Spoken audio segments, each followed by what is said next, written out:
Okey, apa khabar korang semua? Nama saya Lau. Dan hari ni kita ada satu Toyota Hi-Ace motorhome ni. Okey. Kat depan kepala dia dah convert jadi facelift. So asal dia adalah tahun 2007, cc 2.7 dan enjin dia adalah menggunakan enjin petrol.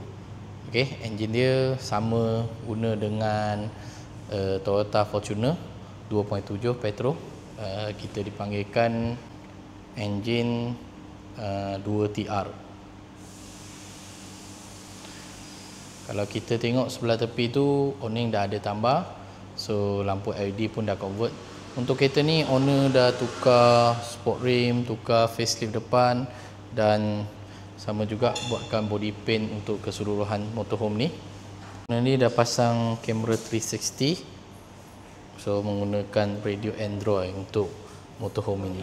Okey, sekarang kita tengok bahagian depan. So macam tadi aku cakap, mileage adalah 170,000 dan dia menggunakan radio Android 360. Sama juga dia menggunakan kamera 4-way. Okey, kamera 4-way adalah CCTV lah, tapi bila kereta tengah gerak dia ada kamera 360. Depan 3 seater tapi safety belt hanya ada 2. So kedudukan yang JPJ beri adalah 2 lah. Untuk keseluruhan motor ni boleh duduk 6 hingga 7 orang lah. Okey, sekarang kita tengok bahagian belakang kompartmen. Okey, bawah katil kita panggilkan rear fixed bed. Bawah katil ni memang besar lah. Kalau korang nampak basikal semua kita boleh masuk. Okey, ni adalah water tank. Water tank ni menampung 200 liter. So mandi-mandi tak jadi masalah. Boleh 3-4 hari.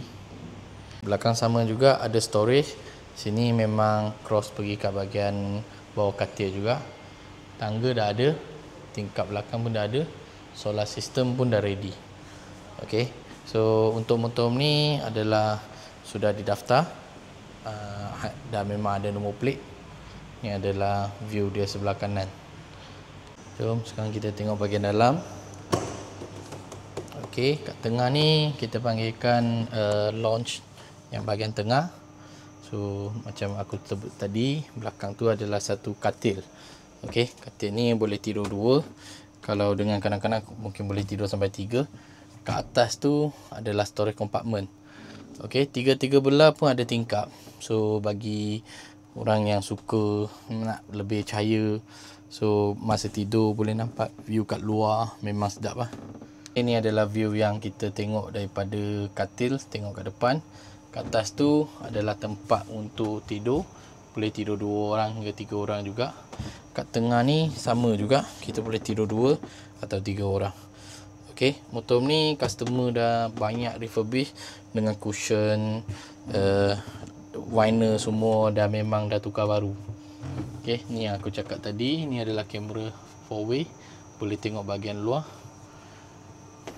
Ni adalah CCTV dia bahagian depan ni. Okey. So walaupun kereta dah berhenti, kita still boleh nampak. Semua switch tu ada dekat sini. Ni adalah switch untuk lampu, tandas, indikator, aircon remote.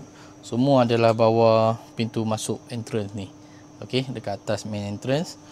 So sama juga macam tadi aku dah sebut, sini adalah satu sinki yang dekat sebelah kanan dan sebelah kiri ni adalah tandas. Okey. Tandas dah komplit. Memang mangkuk tandas, sinki semua dah komplit. Okey, siap dengan ventilation fan. Semua dah siap, tak perlu buat apa-apa. Kalau korang suka motor ni, korang beli, memang tinggal pakai je. Memang tak perlu buat apa-apa langsung. Okey, bagi motorhome ni customer dah memang komplit lah. Apa yang sepatutnya kena pasang dah ada. Generator, bateri 48 volt, bateri 12 volt. Semua dah komplit. Okey, tak perlu risau nak upgrade lagi. Ambil motor ni, pakai je terus. Ini adalah tempat masa aku duduk dekat tengah launch ni. So untuk kereta ni sudah didaftar dan untuk motor ni adalah untuk 6 orang. Kalau korang berminat, korang ambil motor ni, memang tak perlu buat tambahan apa-apa. Harga adalah 265,000 untuk motorhome ini. Dan kalau korang berminat, korang boleh komen di bawah atau korang boleh datang terus dekat showroom.